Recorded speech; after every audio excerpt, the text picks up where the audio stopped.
안녕하세요. 팟캐스트 청취자 여러분, 그리고 구독자 여러분. 미래를 고민하는 사람들 넥스트 패러다임의 최원선입니다. 오랜만에 찾아뵙는 것 같습니다. 2024년에도 저희 넥스트 패러다임은 미래를 위해 꼭 필요한 주제들에 대해서 얘기 나눠보려고 합니다. 올해도 계속 함께 해주시는 우리 패널분들 인사 부탁드릴게요. 네, 안녕하세요. 정그린입니다. 2024년에도 넥스트 패러다임은 계속됩니다. 반갑습니다. 안녕하세요. 고효민입니다. 저희 넥스트 패러다임 2024년에는 조금 더 미래지향적인 이슈들 위주로 다뤄보려고 합니다. 잘 부탁드립니다. 네, 반갑습니다. 저희가 오늘부터 얘기 나눠볼 주제는 어쩌면 가장 중요하고도 근본적인 문제라고 할 수 있는 기후위기입니다. 세계경제포럼 글로벌 위험 보고서 2023에서 선정한 향후 10년간 가장 심각한 위험 10가지 중에 4가지 항목이 바로 기후와 관련된 것이었습니다. 우리나라도 예외는 아니어서 최근 30년간의 평균 기온이 그 이전 기간에 비해서 1.6도가 더 높다고 하고 최근에는 연평균 0.2도씩 올라가고 있는 추세라고 합니다. 그래서인지 전 세계적으로 이상기후가 나타나는 빈도도 늘어나고 있습니다. 여기 두 분의 패널께서는 최근에 일어난 이상기후 현상 어떤 게 있는지 알고 계세요? 여러 가지 기상이변들이 많이 일어나고 있는데 그 중에서 좀 심각한 것들 몇 가지만 다들 아시겠지만 좀 소개를 드리면, 먼저 첫 번째로 생각나는 것은 2019년부터 20년까지 있었던 호주 산불이 떠오릅니다. 네, 약 1860만 헥타르가 산불에 의해서 소실됐다고 하는데 이 면적이 우리 대한민국 면적의 85% 정도라고 하고요. 이 산불로 인해서 사람들도 많은 피해를 봤지만 야생동물이 5억 마리나 사망하는 엄청난 큰 피해가 있었다고 합니다. 그리고 산불이 조금 잠잠해지면서 해를 넘긴 2020년 1월에는 드디어 비가 많이 와서 산불이 좀 거치나 했는데 그 비가 또 어마어마하게 많이 내려서 폭우까지 온 물난리가 함께 나는 여러 가지 기상이변들이 동시에 있었던 그런 사건들이었고요. 이 사건은 결국 인도양의 동쪽과 서쪽의 기온차가 크게 나타난 인도양 쌍극화 현상이 원인이라고 하는데요. 이런 인도양 쌍극화 현상은 이어진 2020년에 동아시아 대홍수를 일으키기도 했습니다. 아마 다들 기억하실 텐데 2020년 여름에 중국을 시작으로 해서 중국, 일본, 한국 그리고 남아시아까지 기록적인 대폭우가 쏟아졌던 그런 기록도 있고요.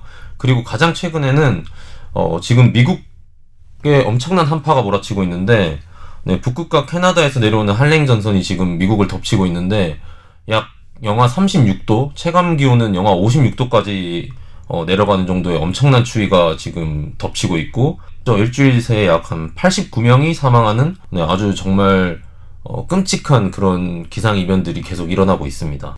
와, 진짜 많은 기후위기 사례를 찾아오셨는데 듣다 보니까 정말 끔찍하고 많이 뉴스에서 봤는데 어떻게 환경이 이 정도로까지 될까? 기후로 발생하는 문제가 이 정도까지 될까 했던 무서운 사건들이 많았던 것 같습니다.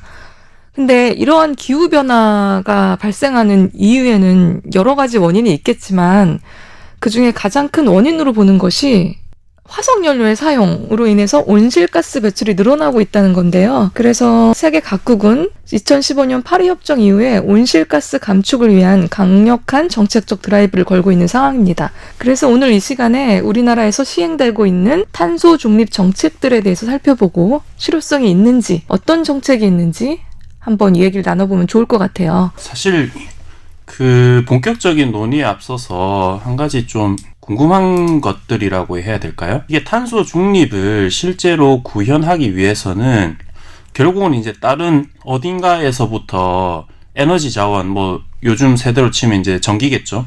전기를 어딘가로부터는 생산을 해야 되는데, 이게 저도 자료를 조사하고 했습니다만은 이 탄소 중립을 유지하기 위해서 그 파리 협정에서 저희도 얘기를 했고 한 34%인가 7%인가요? 좀 줄인다는 선언을 한 걸로 알고 있는데, 그럼 그걸 줄이기 위해서는 결국은 화력 발전을 줄이고 혹은 석탄 발전 그리고 다른 방식으로 주로 신재생 에너지가 되겠지만은 전기를 생산을 해야 됩니다. 그런데 이제 전기 사용량은 점점 늘고 있는 이 상황 속에서 탄소 중립을 유지하기 위해서 전기를 어떤 식으로 생산을 할 수 있을지, 그게 조금 조사를 하면서 의문이 들었어요. 그래서 그런 얘기들 좀 더 하면 좋지 않을까 싶은데요. 근데 먼저 이제 또 듣고 계신 청취자분들이 탄소 중립이 뭐지? 하고 잘 모르실 분도 있으실 거예요. 탄소 중립이 뭔지 간단히 설명드리면 탄소 배출량을 0으로 만드는 것이 아니라 탄소 배출량을 줄이면서 배출되는 산소를 산림이나 토양, 해양 등에 흡수해서 순 배출량을 0으로 만들겠다. 이것이 탄소 중립입니다. 우리나라는 2050년까지 탄소 중립을 이루겠다고 선언한 바가 있고요. 이걸 줄이기 위해서 이제 여러 가지 정책들이 이제 흡수량을 늘리기 위한 그런 정책들이 필요하겠죠. 그래서 오늘은 그거에 대해서 저희가 이야기를 나눠보려고 합니다. 네, 우리나라 그 탄소 중립 정책 같은 경우에는 지금 국가기관으로 탄소중립위원회라는 기관이 있습니다. 네, 그 기관 홈페이지에 들어가 정책을 간략하게 살펴보면 크게는 4가지로 구분되어 있는데요. 온실가스 감축, 그리고 민간 차원에서의 노력, 그리고 이런 걸 좀 해놓는 게 공감과 협력, 그리고 기후위기 적응과 국제사회, 이제 세부적으로 해서 총 12가지에 대한 이제 정책 방향을 이런 위원회 차원에서 설정을 해놨는데, 그 중에서 사실 가장 오늘 중점적으로 다룰 부분은 온실가스 감축을 우리나라의 그 실효성 있는 정책들이 잘 이루어지고 있느냐, 이런 것들에 대해서 조금 얘기를 해봐야 될 텐데, 일단 먼저 원전 얘기를 안 할 수 없을 것 같아요.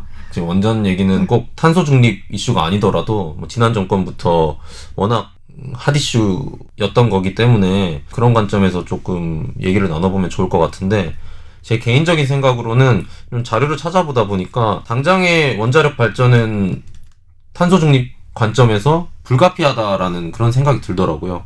이 부분에 대해서 좀 어떻게 생각하시는지. 우선 일단 결국은 이 탄소 중립을 위해서는 앞서 말씀 주신 두 패널들 얘기처럼 일단 탄소 생산을 줄이는 방향이 있어야 되고요. 그리고 이제 피할 수 없이 생산된 탄소를 다시 이제 포집해서 저장하거나 재사용할 수 있는 이 2가지 트랙으로 관리를 해야 된다라는 생각이고요. 그렇다면은 방금 말씀하신 대로 우선적으로는 탄소 생산을 줄이는 방향을 찾아야 되는데, 그렇다면 결국은 다른 방식으로 전기를 생산하는 신재생 에너지들이 사실 일부 유럽, 스칸디나비아 국가 같은 데서는 실제로 수력 발전이 굉장히 많은 국가의 전기 생산량을 담당합니다. 하지만은 글쎄 우리나라 같은 경우는 지형적인 어떤 한계라든지 이런 부분들이 좀 있어서 신재생 에너지만으로는 모든 전력을 충당하기가 좀 어렵다라는 쪽으로 계속 얘기가 되고 있고요.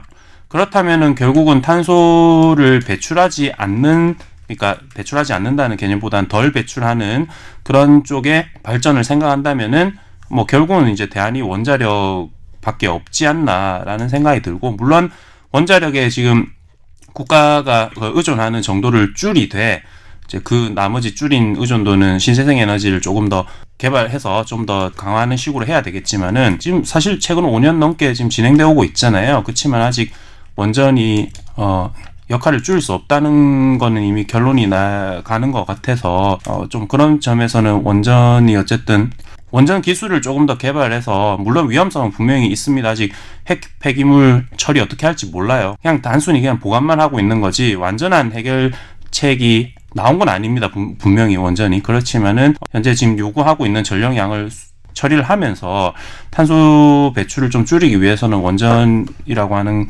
에너지원에 대해서 좀 불가피한 상황이 아닌가라는 생각이 듭니다.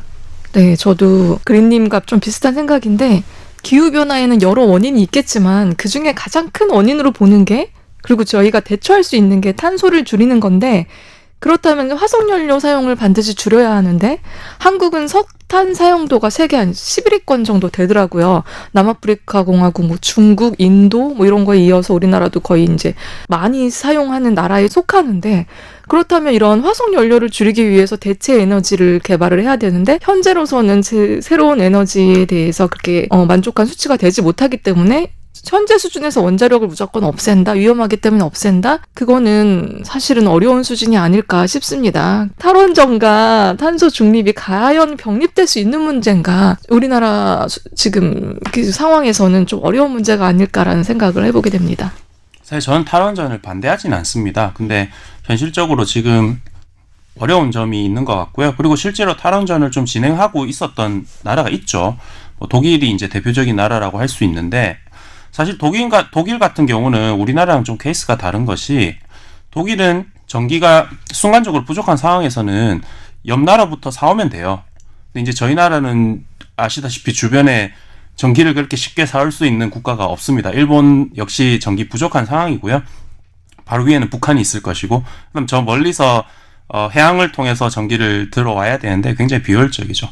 근데 이제 문제는 탈원전을 진행했던 독일도 결국 그 전기를 사오는 데가 옆에 프랑스라든지 주변 국가인데요. 러시아 쪽. 예, 러시아는 이제 전쟁 때문에 굉장히 독일이 힘들었고, 그리고 옆에 프랑스는 당장 원전 의존도가 굉장히 높은 나라 중에 하나입니다. 그러니까 탈원전은 굉장히 좋은 아젠다고, 분명히 핵 폐기물의 위험성을 고려한다면은 궁극적으로는 저도 뭐 탈원전을 해야 할 필요성은 있다라고 생각이 드는데요. 지금 현재 우리 산업 사회에서 그리고 우리나라에 처해 있는 지형적 환경에서 굉장히 어려운 문제가 아닌가 싶습니다.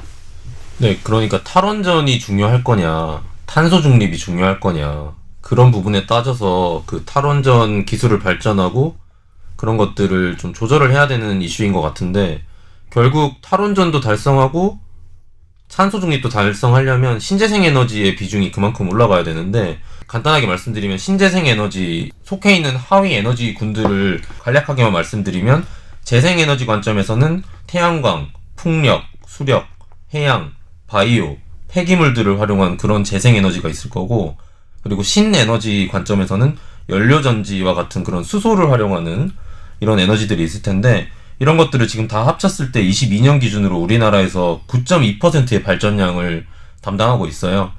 지금 그 발전 속도가 생각보다 빠르고, 그리고 생각보다 비중이 조금 크다고 생각을 하실 수도 있기는 한데, 지금 일단 이 전기라는 것이 사실 그 전기를 딱 생산하자마자 보관을 해뒀다가 어떤 가정에 이렇게 뿌리고 이런 게 안 돼요. 그러니까 전기는 생산하자마자 바로바로 그 공급처에 이렇게 뿌려줘야 되는 상황이거든요. 그러니까 이런 재생에너지나 이런 신재생 에너지들은 그런 관점에서 아직 그 전체적인 수요들을 적재적소에 잘 감당할 수 있다는 이런 보장들이 아직 있지가 않아요. 그러니까 결국 신재생 에너지가 발전을 해야 탈원전도 할 수 있고 탄소 중립도 할 수 있는 건데, 이런 기술적인 트렌드를 봤을 때 당장의 탈원전은 너무 급하게 추진하는 것이 아닌가, 이런 생각이 좀 들기도 합니다. 사실 에너지 관련 얘기가 나오니까 고유민 님께서 에너지 관련 전공을 하셨던 분이지 않습니까? 태양전지 관해서 전공하신 걸로 알고 있는데 그 에너지 관련해서 에너지 자체에 대해서는 잘 모르고요. 그러면 이제 태양전지를 전공을 하긴 했는데, 그렇게 관련해서 이제 신재생 에너지의 필요성들에 대해서 많이 찾아보고 그런 부분들에 대해서 좀 고민을 하기는 했습니다만, 사실 태양전지나 이런 것들을 좀 보면 볼수록 답이 안 나온다. 에너지 효율적인 관점에서. 그리고 그 태양전지나 이런 신재생 에너지들을 만드는 뭐 연료전지 이런 것들을 만드는 과정에서 사실 금속들이 굉장히 사용이 많이 돼요. 그러니까 신재생 에너지가 처음 대두된 게 석탄과 석유의 지구 내의 매장량이 부족하기 때문에 이런 것들을 빨리빨리 우리가 기술적으로 대처해야 된다, 이렇게 처음 시작한 거거든요. 근데 그런 석탄, 석유보다 태양전지나 연료전지에 사용되는 금속들 매장량이 훨씬 부족해요. 그러니까 이런 것들이 본격적으로 더 우리 사회에 침투하기 시작하면 아마 그 매장량을 감당해내고, 그러니까 그 희토류들을 어디에서 채굴 하고 그 나라들 간에 그 희토류를 서로 이렇게 주고받는 과정에서 생기는 알력, 뭐 심하게 얘기하면 전쟁이 날 수도 있고, 아무튼 그런 부분들까지 뭐 또 얘기를 하다 보니까 너무 많이 나갔는데 아무튼 네, 저희 사이에 이렇게 전문가가 있었으면 좀 더 전문적으로 깊이 이야기를 나눠볼 걸 그랬습니다. 다음 이어서 탄소를 줄일 수 있는 기술, CCUS라는 기술에 대해서 들어보셨죠? 혹시 알고들 계시죠? 많이 들어봤던 내용이고요. 결국은 이산화탄소를 포집하고 이를 저장하거나 이제 활용하는 전체 그 시스템 사이클을 아우르는 기술이라고 할 수 있을 것 같은데요. 우선 실제로 우리나라가 이제 탄소 중립을 위해 필요한 그 이산화탄소 포집 및 활용량은 약 한 2,500만 톤 이상의 이산화탄소를 우선적으로 포집을 하고 이것을 뭐 저장한다든지 아니면 다른 식으로 활용을 해야 됩니다. 그래서 첫 번째로는 결국 이산화탄소를 모으는 과정, 포집, 그리고 이제 전환 방식이 있을 건데요. 사실 크게는 화학적 전환, 생물학적 전환, 광물 탄산화 등이 있을 거고요. 화학적 전환은 쉽게 생각하시면은 그냥 미세먼지 필터 생각하셔도 돼요. 미세먼지가 들어오면은 그게 이제 흡착이 되면서 미세먼지의 통과를 막게 되는 거잖아요. 마찬가지로 이산화탄소 기체들이 어떤 그 어절번트라고 하나요? 업졸번. 예. 흡착제라고 하죠. 발음이 조금 안 됩니다. 죄송합니다. 이게 흡착제라고 하는 건 이제 이산화탄소가 흡착이 되면서 있어서 그것을 모은 다음에 추후에 이제 다시 뽑아가지고 다시 활용하는 그런 화학적 전환이 있을 거고요. 그리고 뭐 사실 생물학적 전환도 있을 겁니다. 미세조류를 배양하고 이것을 통해서 이산화탄소를 뭐 다른 형태로 변환시키는 방법이 있을 거고. 사실 그리고 최근에는 광물 탄산화가 많이 진행되고 있어요. 뭐 사실 저도 제가 주변에 여러 얘기들을 좀 들어봤는데, 세미나도 듣고 뭐 특히 이제 그 석회석 연구소라든지 이런 그 시멘트 쪽 회사들에서도 어떻게 보면 굉장히 현대에 나아가는 그런 친환경적인 산업과 대비되는 산업이기 때문에 그쪽 회사들에서 굉장히 노력을 많이 하고 있습니다. 그래서 시멘트 소재 혹은 건설 소재 같은 것들을 좀 CO2를 같이 활용을 해서 다시 이제 시멘트를 만드는 어떤 사이클 과정에서의 CO2를 소화하는 방법, 혹은 CO2와 결합을 시켜서 어떤 탄산염 형태로 다시 건설 골재로 사용하는 방법들, 이런 것들도 실제 우리나라의 기업 그리고 연구소에서도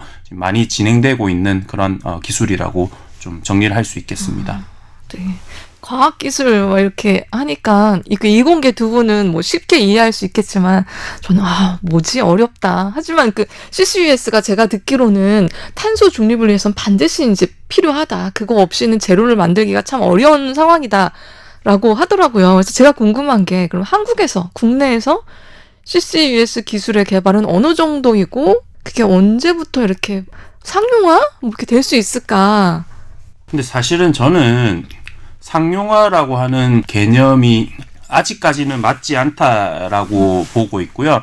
CCUS 기술은 연구소라든지 이런 데서 굉장히 많이 개발이 되고 있는 것으로 알고 있고요. 그리고 이제 기업에서는 사실은 뭐 돈이 되려고 하는 기술 개발은 아니겠죠. 이제 탄소 배출권 이런 것들에 대해서 이제 좀 저감을 하기 위해서 뭐 이제 나중에 실제 그게 결국은 회사 입장에서는 비용을 지불해야 되는 순간이 오기 때문에 그런 비용 지불을 좀 최대한 줄일 이유들, 물론 이제 그 세계를 위해서, 세계 환경을 위해서도 뭐 노력하겠습니다만은, 그런 관점에서 지금 정책적이라든지 그런 원천 기술 쪽에 지금 현재 개발이 많이 되고 있는 상황이고요.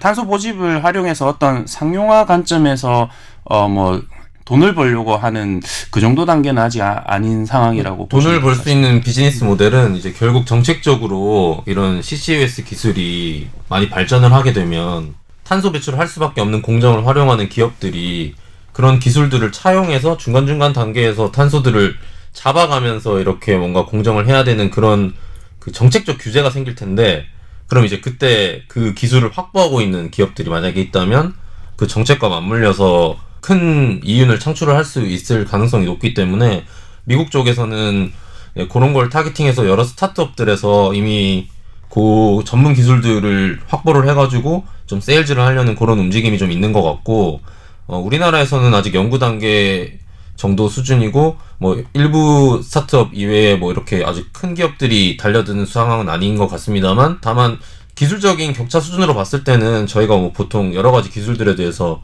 뭐 어떤 나라와 기술 격차가 몇 년 이런 식으로 얘기를 많이 하잖아요.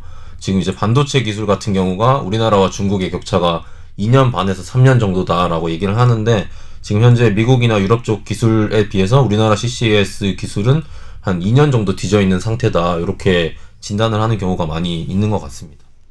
네, 오늘 이렇게 전 지구적 위기인 기후변화에 대해서 이야기를 해봤고, 탄소 중립, 우리나라의 정책은 얼마나 진행되고 있는지, 그리고 탈원전 정책, 탄소 저감의 감소 효과를 얻을 수 있는 탄소 포집 기술에 대해서까지 이야기 나눠봤습니다. 기후 위기에 대해서는 우리가 앞으로도 이어서 몇 주간 계속 이야기해볼 예정입니다. 그런 미래를 위한 고민 함께 계속 부탁드리겠습니다. 오늘 수고해주신 두 분 패널 감사드립니다. 감사합니다. 감사합니다.